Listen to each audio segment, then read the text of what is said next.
ఈరోజు మనం డెంగ్యూ అనే విష జ్వరం గురించి మాట్లాడుకుందాము. ఇప్పుడు చాలా మనకి వర్షాలు పడడం వల్ల గుంటల్లో ఈ వర్షపు నీరు నిల్వ ఉండడం వల్ల ఈడిస్ మస్కిటో అనేది దాంట్లో పెరగడం వల్ల అవి ఉదయం పూట కుట్టడం వల్ల డెంగ్యూ అనే వ్యాధి వచ్చే లక్షణ వస్తూ ఉంటుంది. మనం ఎక్కువగా డెంగ్యూ అనగానే భయపడాల్సిన అవసరం లేదు.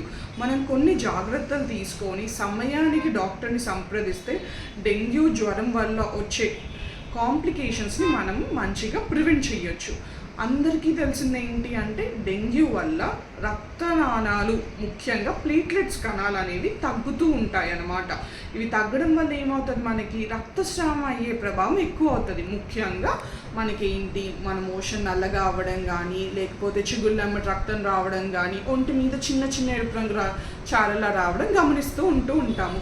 ఈ లక్షణాలు అన్నీ ఒకేసారి రావు. జ్వరం వచ్చిన తర్వాత మెల్లిగా ఆహారం తీసుకోకుండా ఉండడము, కీళ్ళ నొప్పులతో మొదలయ్యి ఒక 4-5 రోజులకి ఇలా వస్తూ ఉంటాయి. అందుకే మనం ఒక 2 రోజులు చూసి జ్వరం తగ్గట్లేదంటే ఒకసారి డాక్టర్ దగ్గరికి వెళ్ళి డాక్టర్ చెప్పిన రక్త పరీక్షలు చేయించుకుని దాంట్లో డెంగ్యూ అనే నిర్ధారణ అయిన తర్వాత కణాలు తగ్గుముఖం పడుతున్నాయి అంటే దానికి 2 రోజులకి ఒకసారి పరీక్ష, లేదంటే ఒక రోజుకి ఒకసారి పరీక్ష చేయించుకుంటూ డాక్టర్ చెప్పిన దాని ప్రకారంగా మనం ట్రీట్మెంట్ చేయించుకుంటే సరిపోతుంది. అది కాక ఈ డెంగ్యూ ఉన్నప్పుడు మనకి కడుపులో నొప్పి విపరీతంగా అనిపిస్తున్నా కానీ, అసలు ఆకలి అనేది లేదు, పొట్లో నొప్పిగా అనిపిస్తూ ఉండడం, ఆయాసంగా అనిపిస్తూ ఉండడం, కొంచెం దూరం నడుస్తుంటే పాస్ సరిగ్గా నడకపోవడం, కాళ్ళ వాపులు రావడం, ఇవన్నీ ఏంటి అంటే డెంగ్యూ వల్ల వచ్చే కాంప్లికేషన్స్ అని మనకి సూచన అనమాట.